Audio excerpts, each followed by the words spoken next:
Bueno, buenos días a todos. Para la presentación, que yo soy un acérrimo defensor de la medicina privada, porque yo me crié en la Clínica Universitaria de Navarra. Mi profesor era un catalán muy conocido que venía de la medicina privada y llevo 32 años en Cataluña y siempre, salvo un año decepcionante en la pública, siempre he ejercido medicina privada. O sea que lo que diga defenderá este campo siempre. He visto, me da la impresión que había como una especie de mal fario, por decirlo de alguna manera, de la situación política en este momento, pero yo llevo 42 años ejerciendo de traumatólogo y esta situación política la he visto en varias ocasiones. Y al final es el mercado el que triunfa, porque por muchas ideas que tengan gente que nos gobiernan, aunque sean antisistema, al final la realidad es la que se impone y quieran que no, pues la cosa evoluciona a donde tiene que estar. A ver, la situación actual en este momento de la medicina privada, pues es lo que veis aquí. Es decir, por diferentes condicionamientos ha habido una agrupación de empresas de hospitales y en este momento tenemos empresas muy grandes que controlan un volumen importante de hospitales. En concreto, en la que trabajamos nosotros, creo que tiene 44 hospitales en toda España. Curiosamente, en Cataluña prácticamente copa todo el mercado, queda muy poco hospital libre, ¿no? Y por otro lado, las aseguradoras han llegado a un proceso de concentración. Había antes aseguradoras pequeñas, que se trabajaba muy bien con ellas, pero se han ido concentrando y, como dicen ellos, prácticamente 5 copan el 70% del mercado. ¿Qué pasa? Pues que los médicos estamos en medio. Toda esta gente vive de nosotros, pero nosotros, digamos que estamos en una situación en este momento de inferioridad, porque no hablamos con un interlocutor pequeño, hablamos con interlocutores muy grandes, que todos ellos tienen sus intereses legítimos, evidentemente. ¿Cuál puedo ayudarle este? Verde. Vale. ¿Cómo hemos llegado a esta situación? Históricamente, lo que pasaba era lo siguiente, es decir, que teníamos en los hospitales públicos y había hospitales privados pequeños, que prácticamente el 95% se nutrían de médicos que ejercían en la medicina pública y que por la tarde iban a trabajar a estos hospitales.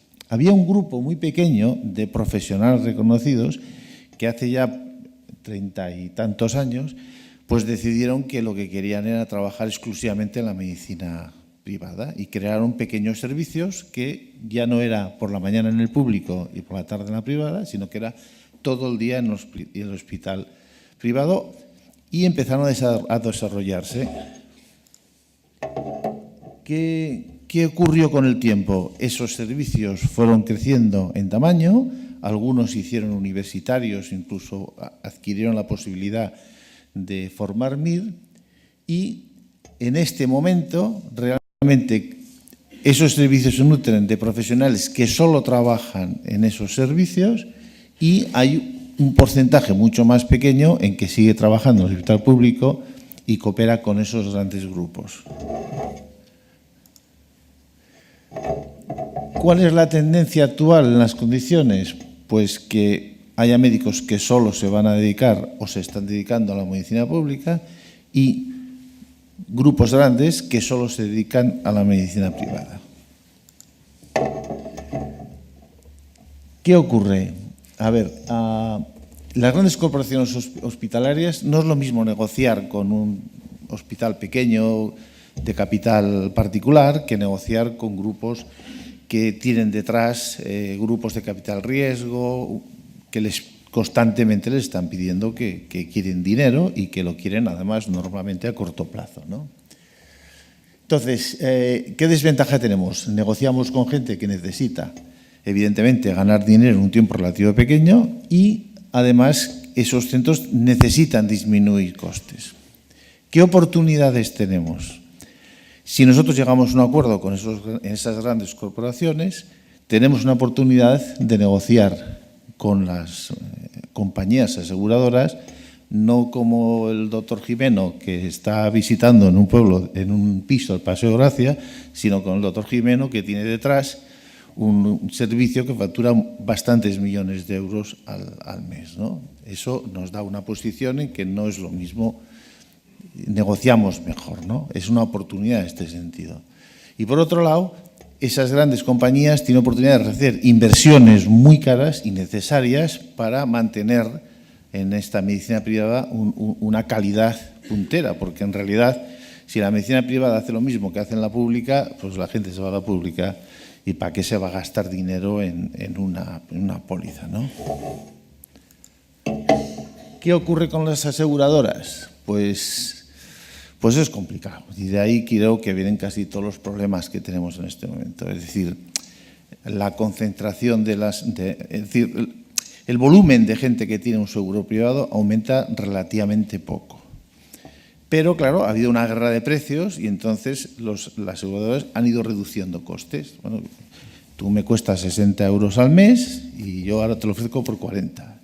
En este sentido. Entonces, lo que han ido corriendo, los colectivos han ido de una empresa a otra y se han ido disminuyendo. Claro, lógicamente, esas empresas tienen problemas de financiación. Entonces, ¿qué ocurre? Que esos problemas de financiación nos los trasladan a nosotros. Y encima hablan de unos marketings que nos ponen bastante nerviosos, que es la excelencia. Digo, bueno, la excelencia cuesta mucho dinero, es decir, tú no puedes decir que estás vendiendo excelencia cuando estás reduciendo las cuotas que te pagan, te están penalizando por determinadas cosas. Esto es lo que nos está pasando en este momento. Entonces, ¿qué ocurre? Este traslado de los problemas de gestión al facultativo, ¿qué ocurre? Por un lado, te encuentras que te penalizan por el uso de exploraciones complementarias, que en definitiva es una forma amagada de bajarte los ingresos que recibes. Esta es la realidad, ¿no? ¿Por qué? Porque, a ver, te hacen unos cálculos en relación a centros de asistencia primaria y no se dan cuenta que estos centros son centros que ven patologías muy complejas y que necesitan un volumen de exploraciones complementarias mucho más altas que esos centros. Pero ellos te dicen, este centro gasta esto, tú tienes que gastar esto. Y si gastas más, pues te vamos a cascar una penalización. También se ve mucho en las limitaciones, en los problemas de las autorizaciones. Constantemente nos bloquean las autorizaciones, hasta tal extremo que estamos llegando a la necesidad de cortar los programas quirúrgicos 48 horas antes, porque si el paciente no te entrega la autorización 48 horas antes, ya no se puede operar, tiene que cambiar a otra fecha, porque si no lo haces así, pues llegas que vas a quirófano, tienes 4 cirugías y 2 se han suspendido. Claro, esto crea muchos problemas de gestión en nuestros servicios y en el hospital, que se encuentra con módulos vacíos cuando teóricamente los tenían que tener llenos. Y eso te lo echan en cara a ti, claro. ¿Qué ocurre con toda esta historia? Si ajustan tanto los honorarios, la única manera de ganar un dinero suficiente para mantener la estructura es ver un montón de pacientes. Ver muchos pacientes es una pérdida de calidad asistencial muy grande, porque claro, a ver, yo visito 15 pacientes por módulo y me pego de las 9 de la mañana hasta las 2 o 2:30. Y por la tarde igual, lo que no puedes visitar es 35 pacientes. Y si visitas 35 pacientes en módulo, la calidad asistencial, por mucho que te pongas, baja radicalmente. Pero claro, con algunos precios que te pagan estas mutuas, pues la única manera es ver pues 35 pacientes por módulo. Y esto en realidad no puede ser, porque esto supone no solamente es que haya una calidad menor, sino que hay errores diagnósticos, errores en tratamiento y muchos problemas.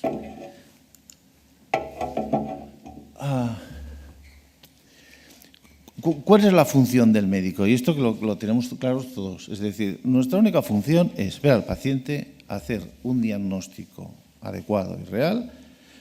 En medicina privada, aplicar el tratamiento que hay que hacerlo, pero el que suponga el disminuir al máximo el tiempo de recuperación y minimizar las complicaciones.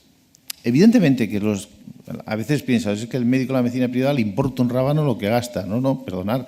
Sabemos perfectamente lo que vale el tornillo que ponemos, sabemos perfectamente la sutura que ponemos, es decir, y si cambiamos esas cosas es porque supone una mejora ese paciente se va a recuperar más rápido y la posibilidad que haya recidido va a ser mucho menor. O sea que no, ya sabemos lo que cuestan las cosas y lo hacemos con criterio, ¿no?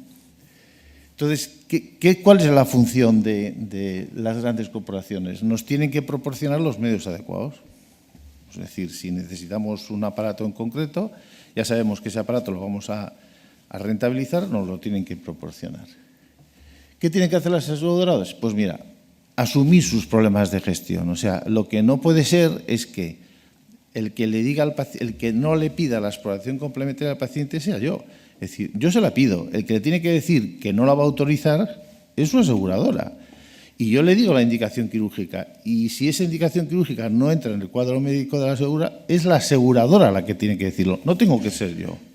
Porque si algún día meto la pata, iré al juez y le dirá, oiga, ¿y por qué no le ha pedido una resonancia? Y diré, bueno, es que no me deja la aseguradora. Mira, usted es tonto, me condena directamente por tonto. O sea, esto no lo tengo que hacer yo, tienen que hacerlo las aseguradoras. Entonces, ¿qué ocurre con todo esto?